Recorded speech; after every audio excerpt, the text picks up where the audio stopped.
Hello, horror addicts. I'm Kristin Battestella, aka Kbatz, and tonight we're going to talk about all things Dracula. Yes. Before I get to my displeasure, shall we say, about the new 2020 Dracula on Netflix, I want to back up a little bit and kind of go chronological, maybe. Obviously, can't catch everything that's ever been done Dracula, but I do want to highlight a few good markers. And so, strangely enough, I want to begin with a little brief mention of Penny Dreadful. Actually, if you have seen my Gothic Romance video, you hear me talk about Penny Dreadful a lot.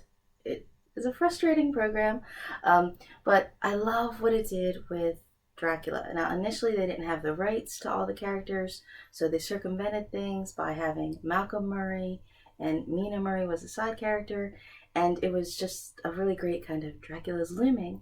And then when we get to the third season, we have great strides with Patti LuPone as Dr. Seward, and Dracula is a zoologist, and it seems like there's conflict. And then the whole way Penny Dreadful kind of imploded and just crashed and burned, it really ruined what was a lot of great potential there, which was sad. And again, was it a case of he said, she said between the cast and crew and production and Showtime? I guess we'll never know. Now, in 2013, remember, we also had a Dracula television show, and that was on NBC, Jonathan Rhys Meyers and Katie McGrath, and I really, really like that show. Now, we've talked a lot on our horroraddicts.net blog, on the Frightening Flicks column that I do, and some of the other folks, we've written some point and counterpoints about what we loved and didn't love about the show, and we've talked about it on our Facebook group as well. And I think everybody agreed that, the show had a lot of potential. Again, it really made some unique strides. I think if you actually had to define what steampunk is for any more mainstream audience who doesn't understand what steampunk is, the show was a really great example. I mean, Dracula was on the cutting edge of science, looking for some blood cures and very Tesla. And I love what they did with Renfield, that he wasn't, some crazy, bug-eating thing. He was this sophisticated lawyer henchman doing all Dracula's dirty work.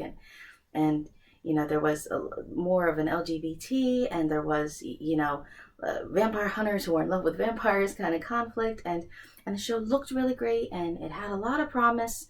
And I think, what did it run, 10, 13 episodes? The problem with that Dracula show, flat out, was it was on NBC. They expected it to be some kind of, Friday night kind of sophisticated kind of thing, and it was not going to happen. It was never going to happen. And it's so fascinating because 2013, not a long time ago, but I wonder how that program would fare today if it was on some kind of streaming platform. I mean, I really think it would have been amazing how the dynamics changed. But for the cost that show was going to take, it was never going to earn that kind of ratings or advertising or whatever network television these days needs, which was a shame, was sad. I thought that was a really great adaptation that deserved a little more. And, it does not look dated. It still looks good because of those nice production values. Although I can't say the same for Dracula 2000. Oh gosh, it tells you how old this DVD is. It's got nice little old stickers and everything on it. The era of the DVD, right? We have had also some bemusing debates and arguments. Our horror hostess, Marion Rich, is not quite fond of this film. I love this film. I love this film for the trash that it is. I love Gerard Butler. I don't love his romantic comedy movies. Obviously, big shocker, right? I have to confess that. And I really prefer him with the beard. So in this, he does not have a beard. But if ever there was a film that just screamed the year that it was made, this is it. I mean, they were wise. I mean, now I think they like to be more polite and bill this as, the Wes Craven Presents. But no, this is Dracula 2000. I mean, anybody who is anybody of like an it of the moment, like, makes an appearance in this movie.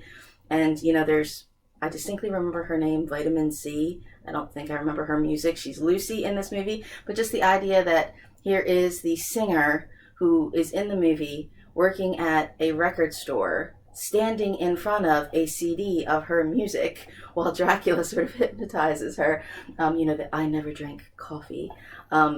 This movie has, some really bad, campy, terrible things to it. And if you accept that for what it is, that's fine. It can be a real late night fun, enjoyable entertainment kind of thing. And in hindsight, I guess it makes you realize all the hipness that we're obsessed with in our movies now, how crappy are they going to look in 20 years? Now, let's be honest. The irony of this movie is it's very twofold in that we can immediately go, oh my God, that movie was so campy, that was so silly and crazy and ridiculous and of the moment, and Seven of Nine is getting bitten by Leonidas, but at the same time, I don't want to say spoilers, I don't want to give it away. There's actually, in case you have not seen this movie, there's a really great twist in this movie, which at the time it was very, oh hey, that's that Dracula movie where all of a sudden the sunlight and the silver, and the cross, like everything's kind of like, that was a really neat kind of twist. That was a really neat kind of Dracula interpretation. And it's kind of a shame that it kind of got tossed into kind of a just such over the top kind of film. But I still think this film has merit or value for its pros and cons. Obviously, Dracula 2000 is very different from the original novel. I'm going way back now. The funny thing about Dracula is, if you want to look up a lot of the factoids about this, maybe it's never been out of print. At one time it was more widely published than the Bible. There's all kinds of numbers to back up the status of the novel Dracula. It's one of those, I think everybody feels like they know the book, even if they've never read it. And yet the book, I think, is very different from almost all of the interpretations we have seen on screen. And that can seem like a bold statement, but when you read the book, you know exactly what I mean by that. The book is epistle in nature, that meaning the chapters are by points of views with letters and journal entries and dictation, and it has a lot more than all the adaptations, which generally come from the stage play where everything was kind of compacted and commuted and characters were reduced. But what I enjoy about this movie, the book itself, is that it does have the suspense and it does have the tension that things are rising and building. You do end up to, the crazy kind of carriage chase at the end. You're racing, the sunlight, and it does build, and it has this obviously steeped in Victorianness, but you're never reading it thinking this is so Victorian. I think a lot of folks maybe are afraid of classics because they say, well, is it written funny? Is it going to be boring and slow? Am I going to have difficulty reading it? I don't think so. And I think if you've never read Dracula, or maybe if you were forced to when you're younger, or started and didn't finish, I think it's always a book I think that you can pick up, because you'll see a lot of familiar things, Children of the Night, what music they make, but at the same time, there's a lot in here, I think, that keeps on giving as well. So I highly recommend that, of course. And I have also spoken about this set itself, there's a glare because it's got a cool cover.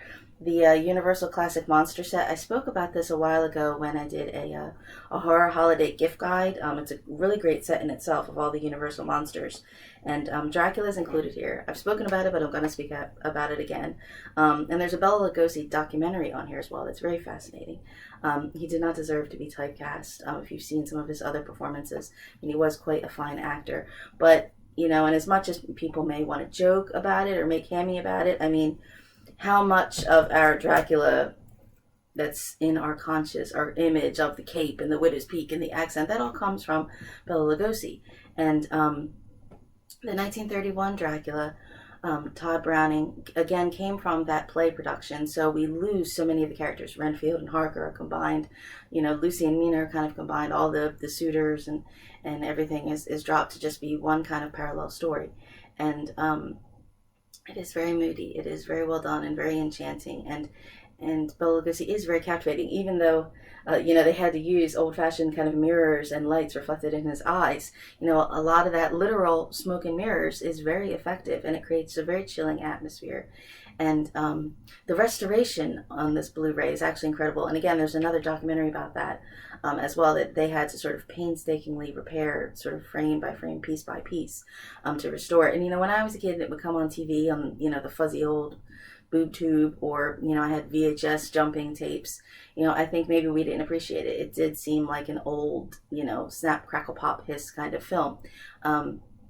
when you see it on Blu-ray, remember this is 1931. We're just coming out of silent films, and a lot of the film is silent. There's no score, and that when you're watching today in this wonderful Blu-ray restoration where there's no snap, crackle, hiss, you're just seeing a silent picture, and you're seeing, the eerie brides come out of the crypt and the hand coming out of the coffin, and it's very chilling because it is like a silent film where you do have to pay attention, and it does create that kind of very eerie unease. Maybe because we are, in some ways, some of us are uncomfortable with silence, where it adds to this chilling of, these creatures are coming forth. This is coming out of this coffin. When is there going to be sound? When is something going to happen? And it creates this kind of your anticipation but dread. And it's done all in camera, all in scene. It's not, throwing, blood and special effects at your face, or having people, lay on their side with things billowing because they're supposed to be on like the ceiling and that they're not. At the same instance, there's also the Spanish version of Dracula is actually included as a bonus feature in this set, and for people, I guess, who don't know, back then, they did not just sort of dub something and send it to a different market. They actually used a different cast and a different crew, and they would film on the same set. So they were trying to make bang for their buck by making foreign language films at the same time as the spoken English films. So the Spanish Dracula, it's very fascinating just to look at in itself that you're going by the same script, you're on the same set, and they are entirely different films. And the Spanish version is not romantic and moody in a sense that it's necessarily sexy, but it's very, I think maybe because it's more Spanish, I always get the feeling, similar to the Mexican horror films of the 50s with Abel Salazar, that they're very sort of steeped in Catholicism. And there's a sense of the chaste ingenue versus the corrupt vampire, and there's just a lot more blood or religious symbolism kind of in the film, and that adds to a little bit more of the provocative kind of nature of it. And it's kind of steamy. It's very foggy. That's the impression I think of when I think of it. Maybe because it was filmed at night, that also contributes to the very different kind of spooky kind of atmosphere. And obviously, if you don't watch Spanish films, or again, if you're unfamiliar with silent films, again, it does have a lot of silence. There is no score. But that contributes, again, to the chilling nature that you have to pay attention to everything on screen. These are not the kind of films that you can multitask. And when you're paying attention to that apprehension, that's what makes it scary, and that's why Dracula keeps on giving. Very similar. As you can see, Hammer kind of has multiple different sets of all their wonderful things mixed together, which I think, again, I recommended that you get as much Hammer as possible in your holiday horror shopping, gift giving. Horror of Dracula here obviously is the first Hammer film, which was wonderful at the time because people were so shocked because it was in color. That lovely Hammer red blood just splattering everywhere, which was so scandalous. And it's fascinating because the Hammer horror Dracula films, they do kind of at some point, they don't make sense anymore. They begin to have sort of resets within them of, Dracula was trapped in the frozen water, but no, now we've got his powdered blood that we've just, reinfused and brought back, and then they have sometimes flashbacks where here was what happened between Dracula and Van Helsing, but that wasn't what we saw in the first movie, until everything just gets reset till we're up to Dracula AD 1972. So you have Horror of Dracula in 1958, which is steeped in Victorianness. Christopher Lee is Dracula, Peter Cushing is Van Helsing, and even though that color and all that, the blood and the action was so shocking at the time, because we were still very in Hays Code, kind of McCarthyism kind of era perhaps, Christopher Lee doesn't have to do very much to be Dracula. He doesn't speak in a couple of the films, or he only says 11 lines in one, doesn't speak in another, but he has some brooding presence. He doesn't really have to say anything anyway, because he's Christopher Lee. And I love the scene in Horror of Dracula where the doors just she opens her doors of her balcony and she lays down on her bed, and it's so funny because it's so Victorian, and she just unbuttons the top of her frilly collar, and all of a sudden Dracula with his glowing eyes is at her door, and he comes in and whooshes his cape. And that was such a, oh no, how horrible, scary, drastic kind of scene at the time in 1958 of like, again, that, abomination, corruption, ruining this woman, and again the blood and sex symbolism we get from the bite with Bram Stoker. And by the time we get to Dracula AD 1972, there's a topless chick who's chained to a bed, and Dracula can just walk in and flip his cape and sit on the edge of the bed and just bite anywhere he pleases. So it's amazing how in Hollywood they always tend to go back to vampire movies, and when you see each Dracula through the years, how it sort of reflects our different social interpretations at the time. And Dracula has risen from the grave, Taste the Blood of Dracula, the last one that they did that's loosely kind of connected, the Legend of the Seven Golden Vampires, that one's a no. But Dracula, Prince of Darkness is another good one. I mean, they're all very entertaining, late night Halloween marathon type of films. But ironically, this is the set here because it's got the Peter Cushing with the cross on it. Strangely enough, my favorite of the Hammer films, we were actually just talking about this at the horroraddicts.net online writers conference. Depending on when I filmed this, when you've watched this, or when you've seen some of the write-ups about this, the conference may have been passed, but that's okay. The whole point of us having our How Online conference is that it is an archive, that we do have live events, but even if you miss out, there is, all the documentation is still there that you can go through all the workshops and read up on it. So you can always check out all of our crazy shenanigans, not just about horror, but about writing. And we do have an off-board section where we do get a little crazy talking about vampires, because that's just who we are. That's at the Horror Addicts Online Writers Conference. We were talking about this, which strangely, I wasn't the only one, but Brides of Dracula is the second film, and this is the one that does not feature Christopher Lee, and yet it's the one that's my favorite, strangely. The series does spend a little bit of time more about Van Helsing being kind of badass. I mean, he just, gets bitten and he just takes a torch and just, jabs his neck, and he's just going to burn this vampire blood out of him. And this one is about a baron. Obviously, the Hammer films do not adapt the Dracula novel accurately. This is about a baron in kind of a blood cult. He's also the vampire, and very much what happens to the woman and his mother. And I could spend a whole other separate video talking about vampires and female vampires and much more of the LGBT and like I love the vampire lovers and Carmilla. But there's also a very sort of tragic kind of woman's element, I guess fittingly, obviously, in the film that's titled Brides of Dracula. So I do highly recommend that one. This one here, actually, it's been a while since I've seen this one. This is the Gesso Franco Dracula, starring Christopher Lee. And this one is attempting to be a more faithful adaptation. There are scenes from the novel directly here, which is really nice to see for a change, and it is very refreshing. I think maybe Christopher Lee himself even said how much he preferred this film compared to some of the more corny, where he said he just stands and growls in some of the other Dracula movies. So this one, I guess it took me a while to find the DVD, that's why I haven't seen it in a while. But if you can find this one it's very fascinating just on its own, and to compare, because again, you have Christopher Lee, who is playing the same character in different schools, which is quite fascinating. Now, speaking of shows that actually adapt the novel, there is actually, by comparison, there are two in the 70s. There's a Frank Jordan Dracula version that was sort of like one of those BBC, PBS sort of TV miniseries versions that actually has scenes from the novel that don't often get adapted. And by contrast to a Frank Langella Dracula that came out in the 70s, which is very Edwardian. And it is very romantic.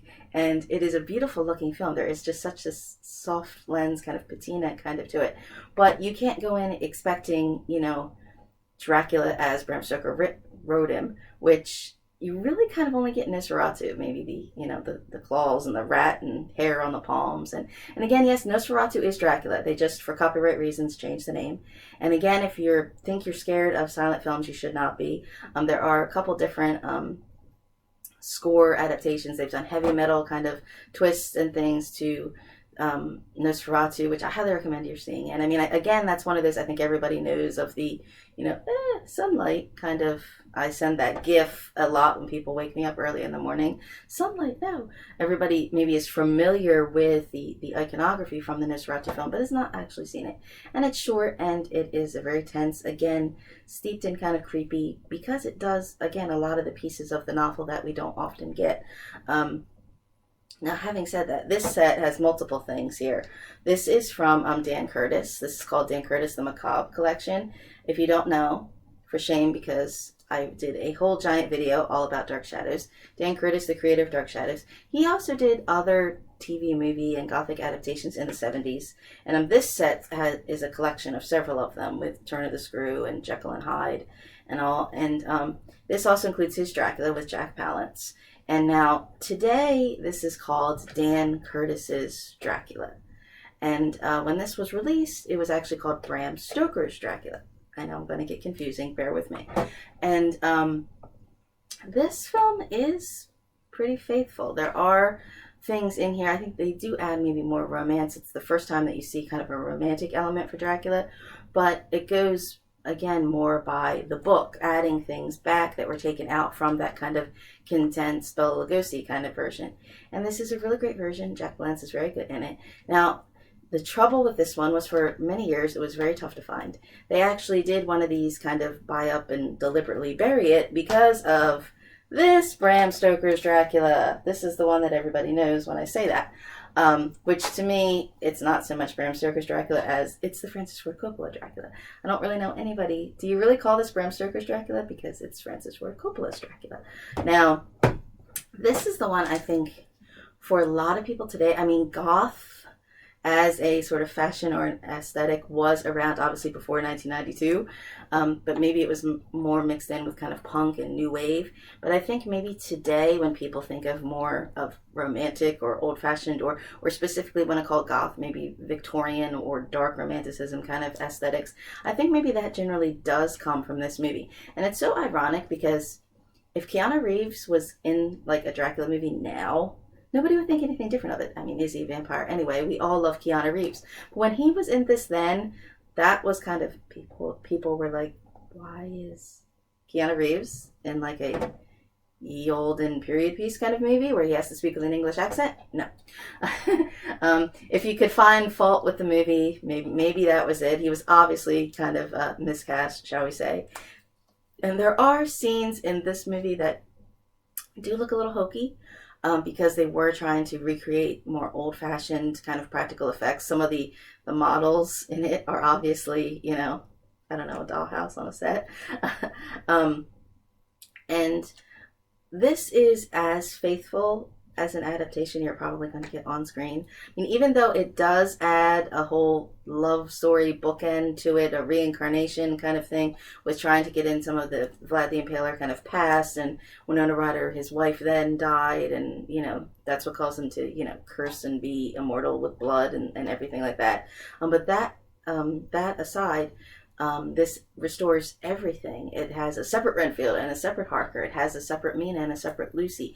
What I love is actually restores all of Lucy's suitors. You have more Seward and Holmwood and Quincy P. Morris. And even though everybody remembers much more of Gary Oldman and I love Dracula Dead and Loving It. I'm not going to lie. I really do. I love that one. But when he, takes off the hat, that's the hair in imitation of Gary Oldman. I love that. I really do. There's so many funny quips of that film that I actually say that most people don't know what I mean. I love that Leslie Nielsen one. And I guess maybe that says something about this movie when, it was popular enough to be spoofed like that. But as much as it has, Anthony Hopkins giving all the, Dracula and giving the whole speeches and everything, and Dracula's Dead and Loving It has, the steak with the blood. Mel Brooks, a little more. I love that this does have action pace to it and blood, and there is some of the wolf work is actually kind of very beastly and very kind of freaky, and very well done. And this is kind of long, but it's worth it. And this is just a simple DVD edition. There have been other different sets released, so I think everybody probably knows of this. And again, maybe, oh, I've seen part of it. If you've seen it chopped up on TV, no, you need to give this one a good rewatch. Which, lastly, now I think I've come full circle to talk about the new Dracula 2020. Really, the worst, the only thing that could have made this show worse is if they actually called themselves Dracula 2020. I was very disappointed. I went from disappointment to at times being infuriated by the Dracula 2020. It has an excellent cast. It had great production values. I'd love to see the same thing, just, I don't know, redone properly. And really, I think the main problem with the show is the way the production was designed, in that it's 3 90-minute episodes in more of the traditional BBC fashion, which I love BBC shows that are like that. But when they do those sort of seasons, they tend to be standalone episodes, sort of television movie kind of self-contained pieces. And this was just, everything was mashed together. And I think if it had been 6 45-minute episodes, maybe that would have helped a lot in all the back and forth editing and all the uneven pacing. And you start out with, you think you're going to have 3 elements of Dracula that are kind of unexplored elements. We're going to focus on Harker at Dracula's castle, and then we're actually going to focus on the Demeter, and then we're actually going to have the prey of Lucy. These are pieces that are often excised, and there was so much back and forth and modern editing where everything was intruding. I mean, there were some great chilling scenes, but we never got the chance to actually be kind of inside the claustrophobic kind of scary castle. We don't stay in the trapped kind of Demeter. At first it seems fascinating of wow, Dracula is going to be out as a passenger on the Demeter, and it's going to be, you know, murder mystery, people getting killed off one by one, but it doesn't let us stay in that world.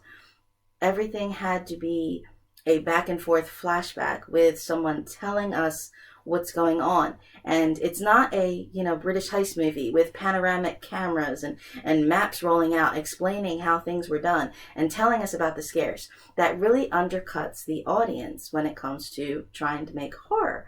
You know, it becomes a, you know, Halloween haunted house attraction when we're told something is going to happen, when we begin to see the orchestrations of the filmmaking reminding us that we're watching something. It changes the dread to anticipation of, we know there's going to be something coming out around that next corner. We know to expect that there's going to be something, you know, gory here. And then it's not scary. It's, we were proven correct. It takes away any fear and it makes it laughable. And that is not what you want with Dracula. Yeah. And I love that they made Van Helsing a female. She's just this unorthodox nun. And it was very frustrating because, again, it could be something that is something new and something unexplored. And yet it seems like the only reason that they made the that they made Van Helsing female was to be a love interest for Dracula. I mean, she at one point even says, like, "Come here, boy, suckle." And that was just like, wait, what? How is she supposed to be this intelligent kind of adversary when it seems like she's, I don't know, willfully flirting with Dracula?